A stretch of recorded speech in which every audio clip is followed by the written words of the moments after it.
আপনি কি কখনো ভেবেছেন গ্রামের অন্ধকারে লুকিয়ে থাকা ভূতের গল্পগুলো কতটা সত্যি? আজ আমি আপনাদের নিয়ে যাচ্ছি এক অভিশপ্ত গ্রামের সেই পুরনো জমিদার বাড়ির ভেতরে, যেখানে দিনের আলো মুছে গেলে রাতের আধারে ছড়িয়ে পড়ে এক ভয়ঙ্কর উপস্থিতি। লোকেরা বলে সেখানে এখনও শোনা যায় মৃতদের কান্না, দেখা যায় আগুনের মতো জ্বলজ্বলে চোখ। কিন্তু সত্যিই কি ভূত আছে, নাকি সবই মানুষের কল্পনা? আসুন, আজকের কাহিনীতে আমরা একসাথে খুঁজে বের করি গ্রামের সেই ভয়ানক ভূতের কাহিনীর পেছনে কি লুকিয়ে আছে। গ্রামের পুরনো কাহিনীকে কি সত্যি বিশ্বাস করা উচিত, নাকি ওগুলো শুধুই মানুষের কল্পনা? আমি এই প্রশ্নটা বহুবার ভেবেছি, কিন্তু যখন সত্যিই গ্রামের ভেতরে পা রাখলাম আর রাতের আধারে অদ্ভুত ঘটনাগুলো নিজ চোখে দেখলাম, তখন বুঝলাম সবকিছু কল্পনা নয়। সবকিছুর পেছনে কোনো না কোনো সত্যি লুকিয়ে আছে। আমাদের এই গল্প শুরু হয় একটা ছোট্ট গ্রাম থেকে, যেখানে দিনের বেলায় সবকিছু স্বাভাবিক মনে হলেও রাত নামলেই বাতাসে ছড়িয়ে পড়ে অদ্ভুত এক ভয়ের অনুভূতি। গ্রামের মানুষজন সূর্য ডোবার পর বাইরে বেরোতে চায় না। তাদের বিশ্বাস, এই গ্রামে এক ভয়ানক আত্মা বাস করে, যে মানুষের ক্ষতি করে। এই গ্রামের মাঝখানে একটা ভাঙাচোরা পুরনো বাড়ি দাঁড়িয়ে আছে। দেয়ালে ফাটল, জানালার কাঁচ ভাঙা, দরজায় মরিচা ধরা তালা। কিন্তু শোনা যায়, সেই বাড়ির ভেতরে রাতে আলো জ্বলে ওঠে। সেখানে কারো হাঁটার শব্দ শোনা যায়। গ্রামের প্রবীণরা বলে, এই বাড়িটা একসময় ছিল জমিদার হরিদাসের। হরিদাস ছিলেন অত্যন্ত কঠোর ও নিষ্ঠুর মানুষ। গ্রামের গরিবদের জমি কেড়ে নিতেন, মেয়েদের উপর অত্যাচার করতেন, আর তার বাড়িতে নাকি গোপনে অনেক মানুষকে হত্যা করা হয়েছিল। কথিত আছে, জমিদারকে এক রাতে হঠাৎ হত্যা করা হয়। কারা হত্যা করেছিল কেউ জানে না, কিন্তু তার মৃতদেহ আর কখনো খুঁজে পাওয়া যায়নি। সেই থেকে এই বাড়িকে সবাই অভিশপ্ত বলে মনে করে। আমি তো শুধু গল্প শোনার জন্যই গ্রামে গিয়েছিলাম, কিন্তু আমার কৌতূহল আমাকে বাধ্য করল ওই ভাঙা জমিদার বাড়ির ভেতরে ঢুকতে। গ্রামের সবাই আমাকে থামানোর চেষ্টা করল, ওই বাড়িতে যেও না, ওখানে গেলে ফিরে আসা যায় না। তাদের চোখের ভয় আমাকে কাঁপিয়ে দিলেও আমার ভেতরের অদম্য কৌতূহল বলল, না, আমি সত্যিটা খুঁজে বের করব। বাড়ির ভেতরে ঢুকতেই একটা অদ্ভুত গন্ধ পেলাম, পচা মাংসের মতো। চারপাশে ঘুটঘুটে অন্ধকার, কেবল আমার টর্চলাইটের আলো সামান্য জায়গা আলোকিত করছিল। হঠাৎ ওপর থেকে ধপ করে একটা শব্দ এল। বুকের ভেতরটা ধক করে উঠল। আমি আস্তে আস্তে সিঁড়ি বেয়ে ওপরে উঠতে লাগলাম। মনে হচ্ছিল কেউ আমাকে লক্ষ্য করছে, কারো চোখ যেন আমার শরীরে বিঁধে আছে। সিঁড়ির মাথায় পৌঁছে দেখি, একটা লম্বা ছায়া দেয়ালে নড়ছে, কিন্তু আশেপাশে তো কেউ নেই। আমি চিৎকার করে বললাম, কে আছো এখানে? সামনে আসো। কোনো উত্তর এল না, কেবল একটা ঠান্ডা বাতাস বয়ে গেল আমার পাশ দিয়ে। ঘরের এক কোণে দাঁড়িয়ে ছিল একটা বড় আয়না। হঠাৎ দেখলাম, আয়নায় আমি একা নই। আমার পেছনে আরেকটা অবয়ব দাঁড়িয়ে আছে। সাদা ধবধবে পোশাক, চোখ দুটো জ্বলজ্বল করছে আগুনের মতো। আমি পেছনে তাকালাম, কেউ নেই। আবার আয়নায় তাকালাম, সে আছে। সে ধীরে ধীরে আমার দিকে এগিয়ে আসতে লাগলো আয়নার ভেতর থেকে। আমি পিছিয়ে গেলাম, হঠাৎ টর্চলাইট নিভে গেল। চারপাশ অন্ধকার, আর সেই সময় আমার কানে ভেসে এল ভয়ঙ্কর এক হাসি।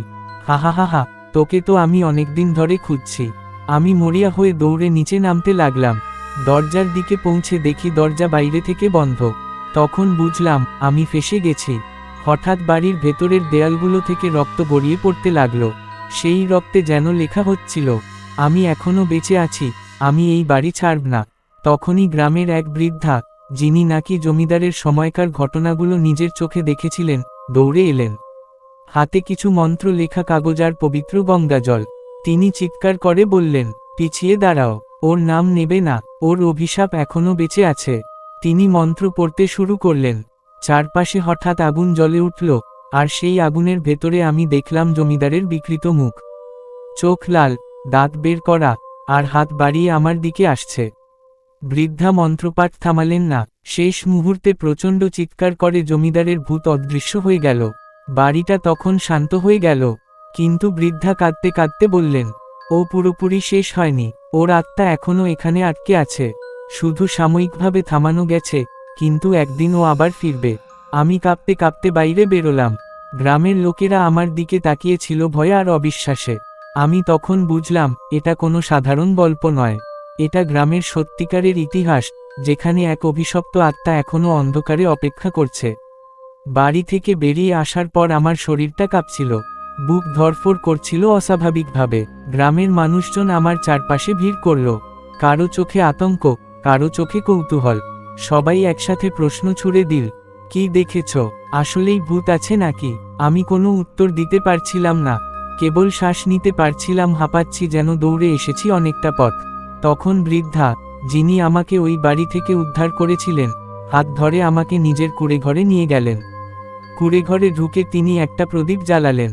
আলোটা অদ্ভুত উষ্ণ মনে হচ্ছিল, যেন সেই আলোতেই আমি একটু নিরাপদ।